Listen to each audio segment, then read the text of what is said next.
কামারহাটির কুখ্যাত দুষ্কৃতী জয়ন্ত সিং এর প্রাসাদ ভাঙা নির্দেশ কলকাতা হাইকোর্টের। আরিয়াদহে পুকুর ভরাট এবং জমি দখল করে জয়ন্তের 4 তলা বাড়ি আর 4 সপ্তাহের মধ্যে বাড়ি ভেঙে খেলার মাঠ করার নির্দেশ বিচারপতি গৌরাঙ্গ কান্তর। বেআইনি নির্মাণ কিভাবে হলো, পুরো অফিসারদের বিরুদ্ধেও তদন্তের হুঁশিয়ারি।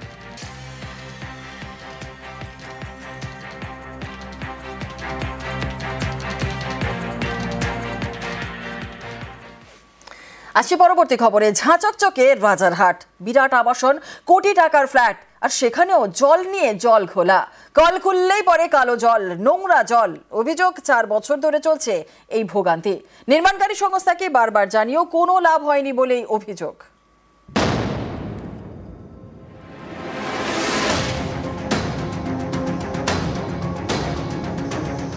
কল খুললে নোংরা কালো জল, সেটাও কোথায়? রাজারহাটে কোটি টাকার ফ্ল্যাটে। কলের জল দেখলে মনে হবে যেন আলকাতরা। রাজারহাট মেইন রোড, এখানে নামকরা নির্মাণ সংস্থার তৈরি আবাসন, 6টি টাওয়ার, 350টি ফ্ল্যাট। আবাসিকদের দাবি কোটি টাকা দিয়ে ফ্ল্যাট কিনেছেন, মাস গেলে 5000 টাকা মেইনটেনেন্স ফি দিতে হয়। সেই টাকাটাও নেয় বিল্ডিং নির্মাণকারী সংস্থা, কিন্তু মেইনটেনেন্সের বালাই নেই। মেইনটেনেন্স তো অনেক দূর। ঘরের কল খুললে পড়ে নোংরা জল, একেবারে কালো জল। অভিযোগ 4 বছর ধরে আবাসিকরা জল নিয়ে জেরবার। কল খুললেই কালো জল পড়ে। গত 6 মাস ধরে সমস্যা আরো বেড়েছে। বেশ কিছুক্ষণ কল খুলে রাখলে তবে নাকি মেলে পরিষ্কার জল। बहुत बार ऐसा हुआ है कि बच्चे सुबह सुबह स्कूल जाने के लिए रेडी हो रहे हैं और काला पानी निकलना शुरू हो गया। वो फिर उसको आधा घंटे तक हमें नलका खोल के रखना पड़ता है। वो निकलेगा, क्लीन आना शुरू होगा, तब जाके हम नहा पाएंगे या ब्रश कर पाएंगे। স্নান করতে গেলে কালো জল, খেতে গেলেও কালো জল। আবাসিকদের দাবি এর জেরে খারাপ হচ্ছে ওয়াশিং মেশিন, ওয়াটার পিউরিফায়ার, বাড়ছে পেটের রোগ। এখানে যে পাইপলাইনগুলো রয়েছে আবাসনে, সেখানে দেখা যাচ্ছে যে কল খুললেই মাঝে মাঝেই যে জল পড়ছে সেই জল একেবারে পুরো কালো। এই জলটাই আমরা ফিল্টার করে খাচ্ছি, কখনো হচ্ছে ভীষণভাবে অসুস্থ হয়ে যাচ্ছে, আমাদের পেটের অসুখ হয়ে যাচ্ছে, নানা রকম রোগের সম্মুখীন হতে হচ্ছে আমাদেরকে। সেই প্রবলেমটাই সব থেকে বেশি প্রবলেম। তারপরে কখনো জল আসছে একদম কালো জল, স্নান করতে পারছি না। অনেকক্ষণ ওয়েট করার পর হয়তো জলটা একটু সব হলো, সাদা হলো, তারপরে হয়তো আমরা করতে পারলাম। কোটি টাকার বাসা, সেই বাসায় শান্তি নেই, কারণ জলে জল ঘোলা। কল থেকে পড়ে নোংরা জল। আবাসিকদের অভিযোগ এ নিয়ে বারবার আবাসন নির্মাণকারী সংস্থাকে জানানো হয়েছে, কিন্তু লাভ হয়নি। তাদের নাকি একটাই কথা, জলের লাইনে কাজ হচ্ছে। আমার তো মনে হয় অলরেডি এটা নিয়ে মাইকিতে নোটিশ সমস্ত কিছু দেওয়াও আছে। অলরেডি এটা দেওয়া হয়েছে, সমস্ত কিছু বলা হয়েছে, এবং অলরেডি সবাই জানেন এই নিয়ে, ডিটেলসও দেওয়া হয়েছে, কাজও হচ্ছে। আবাসিকরা এই ব্যাখ্যা মানতে নারাজ। তাদের প্রশ্ন, জলের লাইনের কাজ কি 4 বছর ধরে হচ্ছে? কবে মিটবে এই সমস্যা? কোটি টাকা দিয়ে ফ্ল্যাট কিনেও কি নোংরা জল ব্যবহার করতে হবে? ইদানিং গত 6-7 মাস ধরে আমাদের এখানে বাচ্চাদের এবং বয়স্ক মানুষদের প্রচণ্ড পেটের রোগ, ডায়রিয়া, নানা রকম চর্মরোগ, এই জিনিসগুলো হচ্ছে। এবং গরমে বুঝতে পারছেন জলের কাজ, জল বন্ধ রাখা, কালো জল, এই সময় খুবই ভোগান্তির মধ্যে দিয়ে যাচ্ছে আমাদের। ক্যামেরায় কাঞ্চনের সঙ্গে অমিত সরকার, নিউজ 18 বাংলা। জলদাপাড়ায় গন্ডারের হামলায় মৃত 2। গন্ডারের হামলায় মৃত ঠাকুমা আর নাতনি। জলদাপাড়া জাতীয় উদ্যানের ঘটনা। নদীর চরে মাছ ধরার সময় গন্ডারের হামলা। ঘটনাস্থলেই মৃত্যু বৃদ্ধার। হাসপাতালে নিয়ে যাওয়ার পথেই নাতনির মৃত্যু। কোদাল বস্তির গ্রামের বাসিন্দা 2 জন মহিলা মাছ ধরতে গিয়েছিল। হঠাৎ গন্ডারের হানায় তাদের ঘটনাস্থলে মৃত্যু হয়েছে। এইভাবে যাতে আগামী দিনে ঘটনা না ঘটে, ফরেস্ট ডিপার্টমেন্টের কাছে এটা অনুরোধ রাখবো, কিছু একটা কঠোর ব্যবস্থা নেওয়ার জন্য। দার্জিলিং চিড়িয়াখানায় বাড়ল স্নো লেপার্ডের সংখ্যা।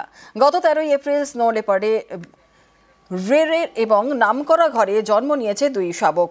চিড়িয়াখানার অধীনস্থ তোপকেদারা প্রজনন কেন্দ্রে জন্ম নিয়েছে 2 স্নো লেপার্ড শাবক। আর এই নিয়েই শৈলশহরের চিড়িয়াখানায় স্নো লেপার্ডের সংখ্যা বেড়ে দাঁড়ালো 13-এ।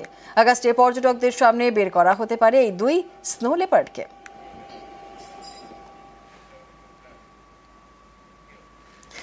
এক ফোনে বাংলা এবার নজর রাখতে হচ্ছে ওয়েদার আপডেটের দিকে। তীব্র কয়েকদিন ধরে গরম, তীব্র গরমে হাঁসফাঁস দক্ষিণবঙ্গ।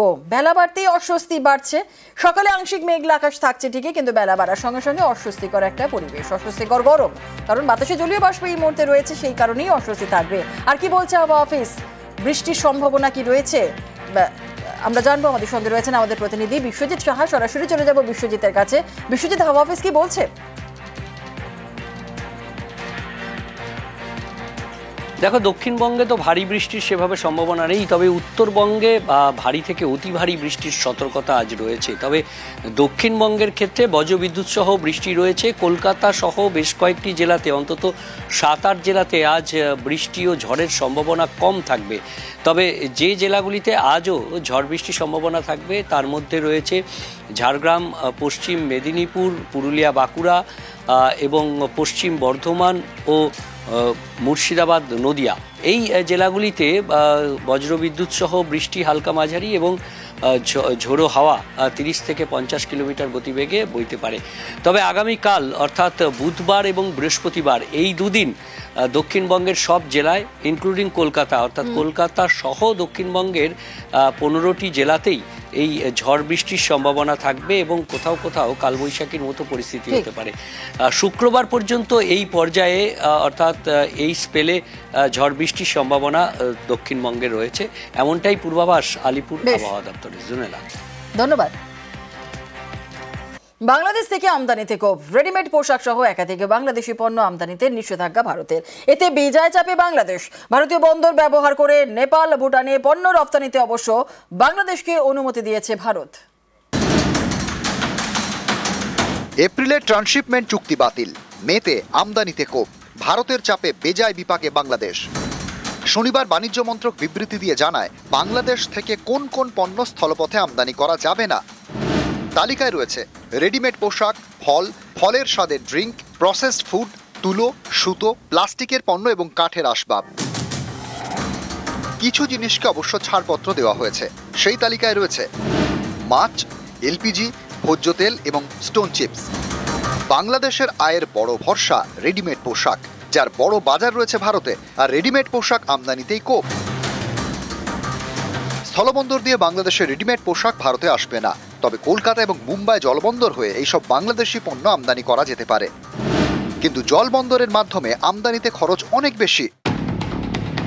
বাংলাদেশের রেডিমেড পোশাক থেকে ফল, ফ্রুট ফ্লেভার ড্রিঙ্ক এবং প্রসেসড ফুড আমদানিতে নিষেধাজ্ঞা চাপানো এইসব পণ্যই কোচবিহারের চ্যাংরাবান্ধা স্থলবন্দরের মাধ্যমে ভারতে ঢুকত। কেন্দ্রীয় সরকারের আমদানি নিষেধাজ্ঞার পরে উত্তরবঙ্গের এই বন্দর প্রায় ফাঁকা, অনেকেরই হাতে কাজ নেই। আমরা অনেক বড় চিন্তায় আছি। 1200 শ্রমিক আছে এখানে, শ্রমিকদের একদম রোজি রোজগারে অনেক সমস্যা হবে, সংসার চালানো মুশকিল হয়ে যাবে। চ্যাংরাবান্ধা স্থলবন্দর হয়ে ভুটানে যাচ্ছে বাংলাদেশি পণ্য। গত 1.5 মাস ধরে যা বন্ধ ছিল। 2020 সালে বাংলাদেশকে ট্রান্সশিপমেন্ট দেয় কেন্দ্রীয় সরকার। এর ফলে ভারতের বন্দর ব্যবহার করে 36টি দেশে রপ্তানি করত বাংলাদেশ। গত 8 এপ্রিল এই ট্রান্সশিপমেন্ট বাতিল করে অর্থমন্ত্রক। এর ফলে ভারতের মাটি ব্যবহার করে তৃতীয় কোনো দেশে পণ্য রপ্তানির সুযোগ হারায় বাংলাদেশ। শনিবার সেই নিষেধাজ্ঞা কিছুটা শিথিল করেছে ভারত সরকার। কেন্দ্র জানিয়েছে ভারতের বন্দর ব্যবহার করে নেপাল এবং ভুটানে পণ্য রপ্তানি করতে পারবে বাংলাদেশ। গত অগাস্টে বাংলাদেশের শেখ হাসিনার সরকারের পতন হয়। তখন থেকে পদ্মাপাড়ে মোহাম্মদ ইউনূসের তদারকি সরকার। এই পালাবদলের পর থেকেই বাংলাদেশ জুড়ে দেখা যাচ্ছে ভারত বিদ্বেষ। ওপার থেকে বারবার শোনা গিয়েছে হাস্যকর সব হুমকি। এর জবাবও দিচ্ছে ভারত, হাতে না মেরে ভাতে। প্রথমে বাংলাদেশের ট্রান্সশিপমেন্ট সুবিধা পুরোপুরি বন্ধ করে দেয় কেন্দ্র। এবার বাংলাদেশ থেকে আমদানিতে কোপ। মৈত্রী ভট্টাচার্য এবং শুভঙ্কর সাহা, নিউজ 18 বাংলা।